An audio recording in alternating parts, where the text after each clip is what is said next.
अच्छा हाँ, सबसे मज़ेदार बात ये थी कि उनको 12 लड़के होते थे, 12 लड़के उनका कोर्स होता था। तो जब हम वहाँ पे पहुँच गए ना, तो अब इंग्लैंड तो अब यहाँ पे आम माहौल है, उस समय ऐसा नहीं होता था। तो वो जो डायरेक्टर था वो क्लास व्लास भी लेता था। फाउंडेशन का डायरेक्टर जो था वो समझ लीजिए उसको क्या कहते हैं, वो था प्रिंसिपल समझ लीजिए, वो जब थे वो डायरेक्टर ही। हाँ। तो जब बैठे हो तो उसने कहा सॉरी बॉयज़, कहीं भी कोई वो नहीं थी ना, I am very sorry to tell you that there is no girl in your batch, है ना।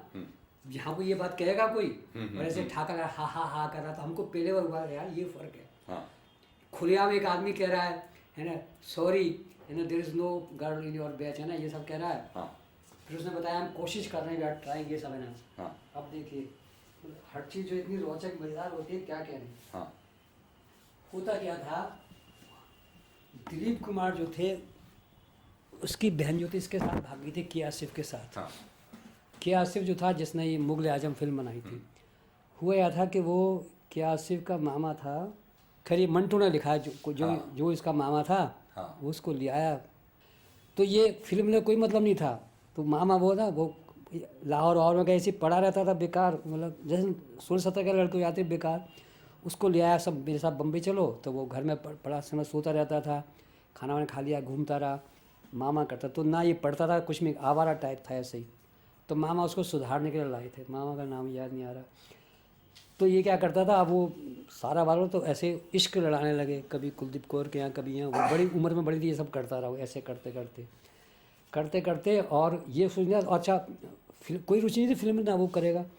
तो ऐसा था कि सारा वातावरण फिल्म का था, वो तो बाय चांस मतलब वो ट्रेनिंग होती रही, खैर वो बाद में किया।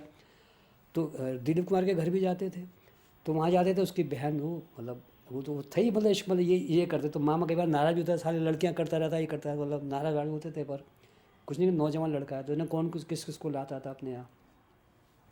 तो दिलीप कुमार को बड़ा वो था ना, मतलब ख़ानदान ये वो साला शादी हो, और ये कोई कुछ भी नहीं करता था, आवारा टाइप था। तो उस लड़की को लेके भाग गया ये। तो पर पता नहीं कहाँ जाके जयपुर पर कहीं शादी कर ली, मामा बहुत नाराज़ हुआ, ये हुआ। तो वो था। दूसरा दिलीप कुमार के जो थे ना, जो एक छोटा भाई था और वो था। तो अब इतनी बहनें थी, उस सबकी शादी वादी दिलीप कुमार ने की ना, एक अकेली वो जी बहन जो भाग गई। तो दिलीप कुमार ने उससे बोलना बंद कर दिया कि ऐसे उनके घर नहीं जा सकता था, बार बार रहे, और उसने कहा जैसे मर गई ये हो गया, जो भी था, बहुत नाराज़ हुए, रहते ही है।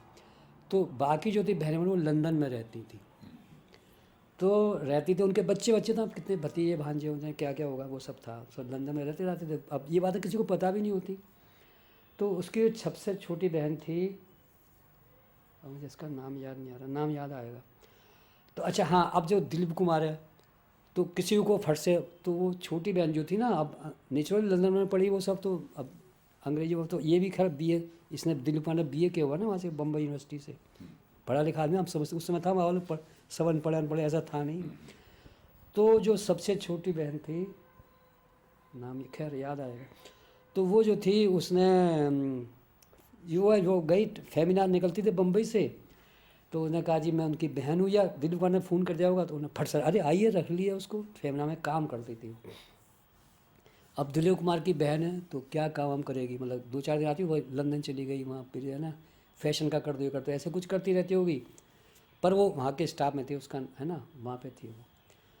तो वहाँ वो काम करती थी, तो वो और इंग्लैंड में वहाँ रहती थी, वहाँ चली गई। अब ये बातें गुप्त थी किसी को, क्योंकि दिलीप कुमार में जो ना सारा वो कभी फैमिली को सामने नहीं लाते, कोई नहीं लाता था। राज कपूर का भी कहाँ पता था, सब ऐसे ही करते थे उस समय था। जो तो आज का वातावरण है सब कुछ ओपन है। तो उन्होंने क्या किया कि ये जो टाइम्स, वो टॉमसन फाउंडेशन था, उन्होंने कहा भी टाइम्स ने, फिर कहा भी हमें एक लड़की, बल्कि उनका हाँ है, हमारी है ना लड़की, लंदन में रहती है फलानी, वो जो है वो रहती थी लंदन में, सबसे छोटी बहन है, और वो फेमिना। उन्होंने फट से उन्होंने कहा, वो आ गई वहाँ से ही, वो तो रहती लंदन में थी, वो वहाँ पे आ गई। तो ये हमें शुभ सूचना मतलब हमारे उसने दी कि girl is coming, she is from Femina, नाम मुझे अभी याद नहीं आ रहा। तो वो जो है वो आ रही है, और हम बड़े खुश हो, इंडियन और ये सब है, वाह वाह। अच्छा ये दिलीप कुमार का बैकग्राउंड मैंने अब बताया, वो ये बात किसी को पता नहीं थी, बस फेमिना में काम करती, हो गया बस। तो लोग हाँ हाँ करती है ना, खैर आ गई वो। तो जिस दिन उसने बताया, तो वहाँ हॉस्टल में रहते थे। अब अच्छा ये गरीब देश के उस तरह के तो आपने कभी इतने बड़े बड़े कहाँ देखे थे हॉस्टल फोस्टल घर में अपने गरीब जैसे मध्य वर्ग में होते हैं अपने चांदनी चौक में गंदी गलियों फलियों में इस तरह से रहा है सारा जीवन बीता ये सब था। और यहाँ भी मतलब मामूली किराए वराए पर रहते थे दिल्ली में भी। तो वहाँ जो था भाई साहब वो बढ़िया मतलब जैसे अब इंग्लैंड तो इंग्लैंड ही है। तो गर्म पानी वो था क्या कहते हैं टब होते हैं ना वो प्लास्टिक के बने होते हैं वो उसमें नहाते हैं लेट के नहाने वहाने का। तो सुबह ही 5 या 6 बजे उठ जाते थे अपने नहाए धोए तैयार होके आदत थी और इंडियन होने से नहा धो के शेव बना के अपने तैयार। तो इस खुशी में कि वो आ रही है ना बहुत बहुत मन प्रसन्न हो गया। दूसरा उम्र भी कम थी तीसरा वो सारा मानसिकता वही सब थी ना लड़कियों की शराब वराब वो सब था मतलब उच्छृंखल उस तरह का था खारा मतलब कुछ समझदार आदमी तो थे नहीं वो। तो जब वो नहाने गए वहाँ पे हम 6 बजे होंगे पता नहीं 10 बजे जाते तो अंधेरा रहता था वहाँ तो धुंध वुंध रहती थी। तो वो जो टब था ना उस पर ऐसे दोनों पैर रख के खड़े हो गए मतलब एक पैर इधर एक पैर इधर ना नाच रहे थे तो धड़ाम से गिरे साला वो तो टब है और साबुन लगा हुआ है।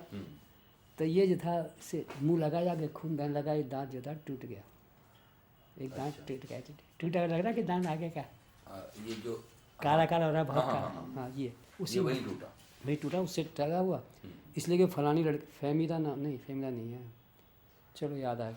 तो वो जो थे वो दांत टूट गया ये और अब ऐसे हो गया अब पता नहीं लगा कुछ भी खून वून निकला ये तो अपने ऐसे कर कर आके और वो तो सूज गया बाद में फिर वहाँ पहुँच गए वहाँ। तो लोगों ने कहा तुम्हारा ये मुंह सूजा हुआ ये सब हो रहा है फलाना ढिकाना। तब गया ध्यान अच्छा कुछ खा चाय पिए तो वो पिए ना जाए खैर जो भी था। तो पर ये मैंने क्यों सुनाया किस्सा ये कि वो लड़की आ रही थी और हाँ आ गई ना वो तो आ गई फिर नहीं पर मैंने शुरू क्यों किया क्या आपने पूछा क्या था मतलब क्या पूछा तो वही अच्छा बात- ये कैसे गए वहाँ वही यही सब बच्चा चल हाँ रही थी वहाँ ये इंग्लैंड सब में। था हाँ हाँ। तो उसने कभी भी ये नहीं बताया अच्छा हाँ वो तो बात तो हम तो हिंदी में ही बात करते थे उससे वो हमसे अंग्रेजी में क्या बात करते हैं हम आपस में सारे गुजराती भी वो बंगाली भी उन लोगों के साथ करते थे खैर। तो वहाँ पे टाइम्स में लंदन टाइम्स में खबर छपी कि के आसिफ का तब मुगल जमाना सब बन चुकी थी सारा बहुत मशहूर किस्सा था और ये कभी बताती नहीं थी मतलब ऐसे ऐसे पूछते थे ना फरीदा हाँ फरीदा खान नाम है ना फरीदा हाँ। तो फरीदा ये जो है ना वो तुम्हारे पापा क्या करते तो बताती नहीं थी मैं उसकी बहन कुछ भी नहीं वो उसने कहा किस क्या करते हैं क्या बिज़नेस करते हैं हमारे बड़े भाई हैं तो काय का बिज़नेस है तो उसने कहा फलों का ये का ऐसे मतलब है ना कभी थोड़ी पता कुछ कोई संबंध नहीं कुछ नहीं नथिंग। और जब फ़ोन वोन करती थी बहन को ही पता मेरी बहन रहती यहाँ रहती है उनके नाम कोई क्या जाने खैर ना कर क्या करना है खैर। तो फरीदा ने तो जो वो उसकी तब के आसिफ की डेथ हो गई तो अखबार में टाइम्स में खबर थी मतलब सिंगल कॉलम ऐसे कि वो के आसिफ डाइड है ना और मैं खबर थी पढ़ा हमने बोले मर क्या आसिफ ये वो। तो ये बहुत उदास सी बैठी हुई थी और ये हमारे सामने बैठी है। यानी के आसिफ की डेथ तभी हुई जब आप इंग्लैंड में हाँ इंग्लैंड में थे 70 की बात है ना 70 71 तब बांग्लादेश की लड़ाई हो रही थी और टॉप द बीटल्स जो थे ना ये छाए हुए थे बीटनिक है ना और बीटनिक थे बीटल्स हाँ ये सब थे उस समय वो थे ये हमारे प्रिय वो थे। पहली बार जाके हमने अंग्रेजी का संगीत सुना मतलब हमें तो पता ही था अंग्रेजी में संगीत वंगीत भी होता है कुछ भी नहीं मालूम था क्योंकि टीवी दिन भर देखते रहते थे। तो जब उसकी डेथ हुई ना हाँ तो हमें क्या मालूम इसका सगा बहन हुई है ये सब है। तो ऐसे चुपचाप उदास सी बैठी थी यूँ तो हमने कहा ऐसी होगी तो खैर पढ़ा तुमको अरे यार मुगल आजम का बताओ ये क्या सिर्फ मर गया ये हो गया ऐसे हम बात कर रहे थे वही गुजराती भी ये भी हमने 3-4 लोग थे खैर। तो ये उदास और तो इससे पूछा इसने कहा कि मेरे ये नहीं बताया कौन क्या कुछ नहीं नथिंग कहता वो मेरे बहनों की डेथ हो गई और ऐसे बस तो ये नहीं बता रही ये ना खैर जो भी तब उसने कोई वो नहीं करने दिया। फिर वो मैं बहन के पास जा रही हूँ वो है ना ऐसे चली गई वो लंदन मतलब छोड़ छाड़ के 2-3 दिन बाद।